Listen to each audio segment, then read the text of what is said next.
Hi friends, welcome back to my channel.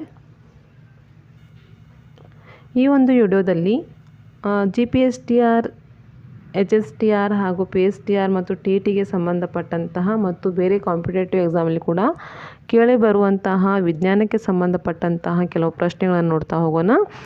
ಈ ಒಂದು ವಿಡಿಯೋದಲ್ಲಿ ಜೀವಕೋಶ ಅಧ್ಯಯನ ಎಂಬಂತಹ ಒಂದು ಅಧ್ಯಯನದ ಮೇಲೆ ಚಾಪ್ಟರ್ ಮೇಲೆ ನಾವು ಪ್ರಶ್ನೆಗಳನ್ನು ನೋಡ್ತಾ ಹೋಗೋಣ. ಪ್ರಶ್ನೆ 1, ಜೀವಿಗಳ ರಚನೆ ಮತ್ತು ಕಾರ್ಯಗಳ ಘಟಕವನ್ನು ನಾವು ಜೀವಕೋಶ ಅಂತ ಕರಿತೀವಿ. ಎರಡನೇ ಪ್ರಶ್ನೆ, ಏಕಮೂಲದಿಂದ ಉಗಮಿಸಿದ ಒಂದೇ ರೀತಿಯ ಕಾರ್ಯ ಮಾಡುವ ಜೀವಕೋಶಗಳ ಸಮೂಹವನ್ನು ನಾವು ಅಂಗಾಂಶ ಅಂತ ಕರಿತೀವಿ. So option C. ಮೂರನೇದ್ದು, ಅಂಗಾಂಶಗಳ ಅಧ್ಯಯನ ಶಾಸ್ತ್ರವನ್ನು ಹಿಸ್ಟಾಲಜಿ ಅಂತ ಕರಿತೀವಿ.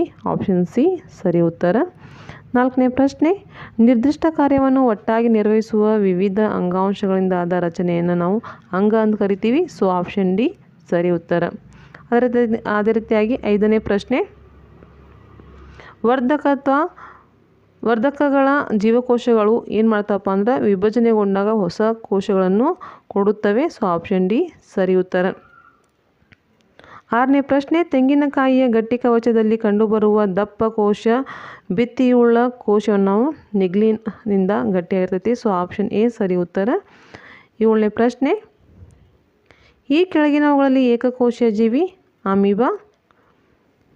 ಎಂಟನೇ ಪ್ರಶ್ನೆ, ಇವುಗಳಲ್ಲಿ ಯಾವುದು ಸರಳ ಶಾಶ್ವತ ಅಂಗಾಂಶ ಅಲ್ಲ? ಫ್ಲೋಯಮ್, ಝೈಲಮ್, ಪೆರಂಕೈಮಾ, ಕೊಲಂಕೈಮಾ ಮತ್ತು ಸ್ಕ್ಲೆರಂಕೈಮಾ ಇವು ಸರಳ ಶಾಶ್ವತ ಅಂಗಾಂಶಗಳು. ಆದರೆ ಫ್ಲೋಯಮ್ ಇದು ಸಂಕೀರ್ಣ ಒಂದು ಶಾಶ್ವತ ಅಂಗಾಂಶ. ಸೊ ಅದಕ್ಕಾಗಿ ಬಿ ಉತ್ತರ ಸರಿಯಾದಂಥದ್ದು. ಒಂಬತ್ತನೇ ಪ್ರಶ್ನೆ, ಕೋಶಗಳ ಸಂಧಿಸುವ ಮೂಲೆಗಳಲ್ಲಿ ದಪ್ಪವಾಗಿದ್ದು ಜೀವಂತ ಕೋಶದಿಂದಾದ ಶಾಶ್ವತ ಸಸ್ಯ ಅಂಗಾಂಶ. ಆಪ್ಷನ್ ಬಿ ನೋಡಿ, ಕೊಲಂಕೈಮಾ ಇದು ಸರಿಯಾದಂಥ ಒಂದು ಉತ್ತರ. ಅದೇ ರೀತಿಯಾಗಿ ಹತ್ತನೇ ಪ್ರಶ್ನೆ, ಕೊಲಂಕೈಮಾ ಅಂಗಾಂಶದ ಪ್ರಮುಖ ಕಾರ್ಯ ಸಸ್ಯಕ್ಕೆ ಆಧಾರವನ್ನು ಒದಗಿಸುವುದು. ಸೊ ಆಪ್ಷನ್ ಬಿ ಸರಿಯಾದಂತಹ ಒಂದು ಉತ್ತರ. ಕೊಲಂಕೈಮಾ ಅಂಗಾಂಶಗಳ ಕೋಶಭಿತ್ತಿಯಲ್ಲಿರುವ ಪ್ರಮುಖ ದ್ರವ್ಯ ಲಿಗ್ನಿನ್. ಸೊ ಆಪ್ಷನ್ ಎ ಸರಿಯಾದಂತಹ ಒಂದು ಉತ್ತರ. 12ನೇ ಪ್ರಶ್ನೆ, ಸ್ಕ್ಲೆರಂಕೈಮಾ ಅಂಗಾಂಶಗಳ ಪ್ರಧಾನ ಕಾರ್ಯ ಸಸ್ಯಕ್ಕೆ ಆಧಾರವನ್ನು ಒದಗಿಸುವುದು. ಸೊ ಇಲ್ಲಿ ಕೊಟ್ಟಂಥ ಆಪ್ಷನ್ಗಳಲ್ಲಿ ಡಿ ನೋಡಿ, ಸಸ್ಯಕ್ಕೆ ಆಧಾರ ಒದಗಿಸುವುದು ಇದು ಸರಿಯಾದಂತಹ ಒಂದು ಉತ್ತರ. 13ನೇ ಪ್ರಶ್ನೆ, ಸ್ಕ್ಲೆರಂಕೈಮಾ ಅಂಗಾಂಶಗಳ ಕೋಶಭಿತ್ತಿಯಲ್ಲಿರುವ ಪ್ರಮುಖ ಪದಾರ್ಥಗಳೆಂದರೆ ಲಿಗ್ನಿನ್, ಸೆಲ್ಯುಲೋಸ್ ಮತ್ತು ಹೆಮಿಸೆಲ್ಯುಲೋಸ್. ಸೊ ಆಪ್ಷನ್ ಸಿ ಸರಿ ಉತ್ತರ. 14ನೇ ಪ್ರಶ್ನೆ, ಕಾಂಡದ ಅತ್ಯಂತ ತುದಿಯಲ್ಲಿರುವ ಮುಖ್ಯ ಅಂಗಾಂಶ ವರ್ಧಕ ಅಂಗಾಂಶ. ಸೊ ಆಪ್ಷನ್ ಡಿ ಸರಿಯಾದಂತಹ ಒಂದು ಉತ್ತರ. ಅದೇ ರೀತಿಯಾಗಿ 15ನೇ ಪ್ರಶ್ನೆ, ಪಾರ್ಶ್ವವರ್ಧಕ ಅಂಗಾಂಶದ ಮುಖ್ಯ ಕಾರ್ಯ ಅದು ಕಾಂಡದ ಗಾತ್ರವನ್ನು ಹೆಚ್ಚಿಗೆ ಮಾಡುತ್ತೆ. ಸೊ ಆಪ್ಷನ್ ಬಿ ಸರಿಯಾದಂತಹ ಒಂದು ಉತ್ತರ. ಮುಂದಿನ ಒಂದು ಪ್ರಶ್ನೆ, ಸಸ್ಯಗಳಲ್ಲಿ ಕೋಶ ವಿಭಜನೆಗೆ ಜರುಗುವುದು ವರ್ಧಕ ಅಂಗಾಂಶದಲ್ಲಿ. ಸೊ ಆಪ್ಷನ್ ಬಿ ಸರಿಯಾದಂಥ ಒಂದು ಉತ್ತರ. 17ನೇ ಪ್ರಶ್ನೆ, ಕೊಲಂಕೈಮಾ ಕೋಶಗಳು ಸ್ಕ್ಲೆರಂಕೈಮಾ ಕೋಶಗಳಿಗಿಂತ ಭಿನ್ನವಾಗಿದೆ. ಏಕಪ್ಪ ಅಂತಂದ್ರೆ ಪ್ರೌಢಾವಸ್ಥೆಯಲ್ಲಿ ಕೋಶ ರಸವನ್ನು ಉಳಿಸಿಕೊಳ್ಳುವುದರಲ್ಲಿ ಅವು ಭಿನ್ನವಾಗಿದ್ದಾವೆ. ಸೊ ಆಪ್ಷನ್ ಎ ಸರಿಯಾದಂಥ ಒಂದು ಉತ್ತರ. ನೆಕ್ಸ್ಟ್ ಕ್ವಶನ್ನು, ವಾಹಕ ಅಂಗಾಂಶಗಳಿಗೆ ಉದಾಹರಣೆಗಳು ಯಾವುದು? ಝೈಲಮ್ ಮತ್ತು ಫ್ಲೋಯಮ್. ನೆಕ್ಸ್ಟ್ ಕ್ವಶನ್ ನೋಡಿ, ಸಸ್ಯಗಳಲ್ಲಿರುವ ಫ್ಲೋಯಮ್ನ ಅಂಗಾಂಶವು ಏನು ಮಾಡ್ತಪ್ಪ ಅಂದ್ರೆ ಆಹಾರ ಸಾಗಾಣಿಕೆಯನ್ನು ಮಾಡುತ್ತೆ. ಸೊ ಆಪ್ಷನ್ ಡಿ ಸರಿಯಾದಂತಹ ಒಂದು ಉತ್ತರ. 20ನೇ ಪ್ರಶ್ನೆ ನೋಡಿ, ಪ್ರೌಢಾವಸ್ಥೆಯಲ್ಲಿ ಕೋಶರಸವನ್ನು ಕಳೆದುಕೊಳ್ಳುವ ಅಂಗಾಂಶ ಸ್ಕ್ಲೆರಂಕೈಮಾ. ಸೊ ಆಪ್ಷನ್ ಎ ಸರಿ ಉತ್ತರ. 21ನೇ ಪ್ರಶ್ನೆ, ಹೂಗಳ ಮೃದು ಭಾಗದಲ್ಲಿ ಕಂಡುಬರುವ ಅಂಗಾಂಶ ಪ್ಯಾರೆಂಕೈಮಾ. ಸೊ ಆಪ್ಷನ್ ಎ ಸರಿ ಉತ್ತರ.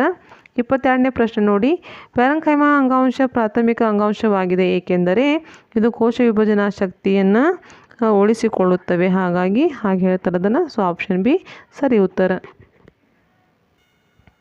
ಮುಂದಿನ ಒಂದು ಪ್ರಶ್ನೆ, ಝೈಲಮ್ ಅಂಗಾಂಶಗಳಲ್ಲಿ ಇರುವುದು ಏನಲ್ಲಿ ಟ್ರೆಕಿಡುಗಳು ಇದ್ದಾವೆ, ಆಮೇಲೆ ಜೈಲಮ್ ಇದು ನೀರನ್ನು ಒಂದೇನು ಮಾಡ್ತಪ್ಪ ಅಂದ್ರೆ ಸಾಗಾಣಿಕೆ ಮಾಡಲಿಕ್ಕೆ ಹೆಲ್ಪ್ ಮಾಡುತ್ತೆ. ಫ್ಲೋಯಮು ಆಹಾರವನ್ನು ಸಾಗಾಣಿಕೆ ಮಾಡಲಿಕ್ಕೆ ಹೆಲ್ಪ್ ಮಾಡುತ್ತೆ. ಇದಷ್ಟು ನೆನಪಿಟ್ಕೋಬೇಕು. ಅದೇ ರೀತಿಯಾಗಿ 24ನೇ ಪ್ರಶ್ನೆ,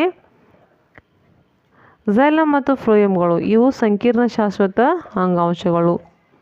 ಸೊ ಆಪ್ಷನ್ ಸಿ ಸರಿ ಉತ್ತರ. ನೆಕ್ಸ್ಟ್ ಕ್ವಶನ್ ಬಂದು ಜರಡಿ ನಳಿಕೆಗಳ ಪ್ರಮುಖ ಕಾರ್ಯ. ಇದು ಆಹಾರವನ್ನು ಸಾಗಾಣಿಕೆ ಮಾಡಲಿಕ್ಕೆ ಹೆಲ್ಪ್ ಆಗುತ್ತೆ. ಸೊ ಆಪ್ಷನ್ ಬಿ ಸರಿಯಾದಂತಹ ಒಂದು ಉತ್ತರ. ನೆಕ್ಸ್ಟ್ ಕ್ವಶನ್, ಸಸ್ಯಗಳ ದೇಹದಲ್ಲಿ ಆವರಿಸಿರುವ ಜೀವಕೋಶೀಯ ಪದರವನ್ನು ನಾವು ಎಪಿಡರ್ಮಿಸ್ ಅಂತ ಕರಿತೀವಿ. ಸೊ ಆಪ್ಷನ್ ಎ ಸರಿಯಾದಂತಹ ಒಂದು ಉತ್ತರ.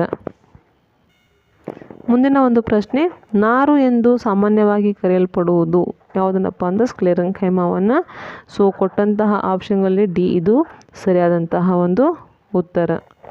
28ನೇ ಪ್ರಶ್ನೆ, ಸ್ಕ್ಲೆರೆನ್ಕೈಮಾವನ್ನು ಗೋಣಿಚೀಲದ ತಯಾರಿಕೆಯಲ್ಲಿ ಬಳಸಲು ಕಾರಣ ಯಾಕಪ್ಪ ಅಂದ್ರೆ ಅವು ಸ್ಥಿತಿಸ್ಥಾಪಕ ಗುಣ ಹೊಂದಿದೆ. ಹಾಗಾಗಿ ಅದನ್ನು ಗೋಣಿಚೀಲಗಳಲ್ಲಿ ತಯಾರಿಕೆ ಮಾಡಲಿಕ್ಕೆ ಬಳಸ್ತಾರೆ. ಮುಂದಿನ ಒಂದು ಪ್ರಶ್ನೆ ನೋಡಿ, ಟ್ರೆಕಿಟುಗಳು ಮತ್ತು ನಾಳಗಳು ಯಾವುದು ಇದರ ಭಾಗವಾಗಿದೆ? ಇದು ಜೈಲಮ್ನ ಭಾಗವಾಗಿದೆ. ಫ್ರೆಂಡ್ಸ್, ಕ್ವಶನ್ ಅದೇ ಇದ್ದು ಉತ್ತರ ಕೂಡ ಅದೇ ಇರುತ್ತೆ. ಬಟ್ ಟ್ವಿಸ್ಟ್ ಆಗಿ ಕ್ವಶನ್ ಕೇಳ್ತಾರೆ, ಉತ್ತರ ಮಾತ್ರ ಅದೇ ಆಗಿರುತ್ತೆ.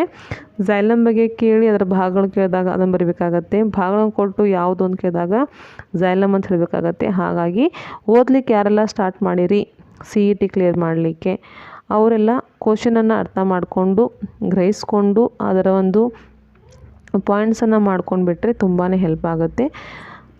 ನೆಕ್ಸ್ಟ್ ಕ್ವಶನ್ ಬಂದು 30ನೇ ಪ್ರಶ್ನೆ ಬಂದು, ಸಸ್ಯಗಳಲ್ಲಿ ಎಲೆಗಳ ಮೂಲಕ ನೀರಾವಿ ನಷ್ಟವಾಗುವ ಪ್ರಕ್ರಿಯೆ ಹೆಸರು ಅಂತ ಐತಿ. ಇದನ್ನು ಬಾಷ್ಪ ವಿಸರ್ಜನೆ ಅಂತ ಕರಿತೀವಿ. ಬಾಷ್ಪ ವಿಸರ್ಜನೆ ಅಂದ್ರೂ ಸಸ್ಯಗಳ ಮೂಲಕ ಏನಾಗತ್ತಪ್ಪ ಅಂದ್ರೆ ನೀರಿನ ಅಂಶ ಕಡಿಮೆ ಆಗ್ತಾ ಹೋಗುತ್ತೆ ನೀರಾವಿ ಮುಖಾಂತರ. ನಾವು ಬಾಷ್ಪ ವಿಸರ್ಜನೆ ಅಂತ ಕರಿತೀವಿ. ಇದಷ್ಟು ಈ ಒಂದು ಹೊತ್ತಿನ ಒಂದು ವಿಡಿಯೋ ಆಗಿತ್ತು ಫ್ರೆಂಡ್ಸ್. ಈ ವಿಡಿಯೋ ನಿಮಗೆ ಇಷ್ಟ ಆದರೆ ಲೈಕ್ ಮಾಡಿ, ಶೇರ್ ಮಾಡಿ ಮತ್ತು ಸಬ್ಸ್ಕ್ರೈಬ್ ಮಾಡ್ಕೊಳ್ಳಿ. ಮತ್ತು ಯಾರೆಲ್ಲ CETಗೆ ಓದ್ತಾ ಇದ್ದೀರಿ, ಕಾಂಪಿಟೇಟಿವ್ ಎಕ್ಸಾಮ್ ಅಂತಲೇ ಹೇಳ್ಬೋದು, ಎಲ್ಲ ಕಾಂಪಿಟೇಟಿವ್ ಎಕ್ಸಾಮಿಗೆ ಪ್ರಿಪ್ರೇಷನ್ ಮಾಡ್ತಿದ್ದವರಿಗೆ ಎಲ್ಲರಿಗೂ ಕೂಡ ಆಲ್ ದ ಬೆಸ್ಟ್ ಅಂತ ಹೇಳ್ತಾ ಈ ಒಂದು ವಿಡಿಯೋನ ಇಲ್ಲಿಗೆ ಮುಗಿಸ್ತಾ ಇದ್ದೀನಿ. Thank you for watching. Thank you so much.